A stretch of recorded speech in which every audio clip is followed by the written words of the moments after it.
Okay. ಹುಡುಗಿರಿಗೆ ನಾವು ಆಕ್ಸರೀಸು ಸೀರೆ ಎಲ್ಲಿ ತಗೊಂಡ್ರಿ ಎಲ್ಲ ಕೇಳ್ತಿರ್ತೀವಿ. ಸೊ ನೀವು ಸ್ಕಿನ್ ಹೆಂಗೆ ಮೇಂಟೈನ್ ಮಾಡ್ತೀರಿ, ಹೇರ್ ಹೆಂಗೆ ಮೇಂಟೈನ್ ಮಾಡ್ತೀರಿ? ಸೊ ಯಾರು ಕೇಳಿರಲ್ಲ ಅನ್ಸುತ್ತೆ. ಯಾರು ಕೇಳಿರ ಮ್ಯಾಮ್, ನೀವೇ ಫಸ್ಟ್. ನನ್ನ ಹೆಂಗೆ ನೀವು ಫಿಟ್ನೆಸ್ ಹೆಂಗೆ ಮೇಂಟೈನ್ ಮಾಡ್ತೀರಿ? ಫಿಟ್ನೆಸ್ ಅಂದರೆ ಫ್ರೀ ಇದ್ದಾಗ ವರ್ಕೌಟ್. ಬಿಕಾಸ್ ಹುಡುಗರೆಲ್ಲ ಇವಾಗ ಕೂದಲೇ ಇಲ್ಲ, 35 ಇಯರ್ಸ್ ಆದ್ಮೇಲೆ ಹೇರ್ ಫಾಲ್ ಅಂತಾರೆ. ಸೊ ನೀವು ಹೆಂಗೆ ಮೇಂಟೈನ್ ಮಾಡ್ತೀರಿ? ಸಿ, ಫಿಟ್ನೆಸ್ ಅನ್ನೋದು ತುಂಬ ಇಂಪಾರ್ಟೆಂಟ್, ಎಸ್ಪೆಷಲಿ ನಮ್ಮ ಫೀಲ್ಡಲ್ಲಿ ಫಿಟ್ಟಾಗಿರಬೇಕು. ಆಮೇಲೆ ಹೇರ್ ಕೇರ್ ನಾವು ಮಾಡಲೇಬೇಕು. ಅದು ನಾನು PRP ಸೆಷನ್ಸ್ ಎಲ್ಲ ಕೇಳ್ಬೋದಾ? 35 ಅದರಲ್ಲಿ ಏನಿಲ್ಲ ಕೇಳ್ಬೋದು.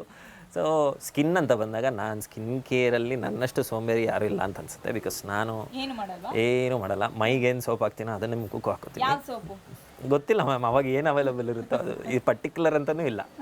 ಸೊ ಅದೇ. ಆಮೇಲೆ ಮುಖಕ್ಕೆ ಕ್ರೀಮ್ ಗೀಮ್ ಎಲ್ಲ ಏನೂ ಇಲ್ಲ. ಬಾಡಿ ಲೋಷನ್ ಏನು ಹಾಕೋತೀನೋ ಇಲ್ಲೇನು ಮಿಕ್ಕಿರುತ್ತಲ್ಲ ಕೈಯಲ್ಲಿ ಅದನ್ನೇ ಸ್ವಲ್ಪ ಮುಖಕ್ಕೆ ಹಾಕೊತೀನಿ ಅಷ್ಟೇ. ಇದು ಏನು ವರ್ಕೌಟ್ ಅದೇ ಬ್ರೇಕ್ ಇದ್ದಾಗ ಮಾತ್ರ. ಶೂಟಿಂಗ್ಸ್ ಇದ್ದರೆ 100% ಆಗಲ್ಲ. ಸೊ ಬ್ರೇಕ್ ಇದ್ದಾಗ 100% ಹೋಗ್ತೀನಿ. ಫುಡ್ಡು ಡಯಟ್ ಮಾಡ್ತೀನಿ. ಫುಡ್ಡಲ್ಲಿ ಆ್ಯಕ್ಚುಲಿ ನಾವು ಕಂಟ್ರೋಲ್ ಮಾಡಲೇಬೇಕು. ನಾನು ವರ್ಕೌಟ್ ಹೋಗ್ತಿಲ್ಲ ಅಂತ ಚೆನ್ನಾಗಿ ತಿಂದರೆ ಮತ್ತೆ ದಪ್ಪ ಆಗ್ತೀವಿ. ಮತ್ತು ಅದನ್ನು ಇಳ್ಸೋಕೆ ಒಂದಷ್ಟು ಸರ್ಕಸ್ ಮಾಡಬೇಕು. ಸೊ ಈಗಲಿಂದನೇ ಡಯಟ್ ಮಾಡ್ಕೊಂಡು ಹೋಗ್ತಿದ್ರೆ, but whatever it is, ನನಗೆ ನಾನ್ ವೆಜ್ ಅಂತ ಬಂದಾಗ ಸ್ವಲ್ಪ ಆ ಡಯಟ್ ಎಲ್ಲ ಹಂಗೆ ಇಳ್ದೋಗ್ಬಿಡುತ್ತೆ, ತಿನ್ಬಿಡ್ತೀನಿ. ಯಾವುದು favourite non veg? Mutton. Okay. Mutton ಜೊತೆ ಮಟನ್ ಬಿರಿಯಾನಿ ಇಷ್ಟ. ಏನು ಮಾಡಿದ್ರು ಮಟನ್ ಅಂದರೆ ಇಷ್ಟ. ನಿಮ್ಮ ವೈಫ್ ಯಾವ ಚೆನ್ನಾಗಿ ಅಡುಗೆ ಮಾಡ್ಕೊಂಡು? ಅವ್ರಿಗೆ ಅದೆಲ್ಲ ಬರಲ್ಲ ma'am. She is a vegetarian, ನಾನು ನಾನ್ ವೆಜಿಟೇರಿಯನ್.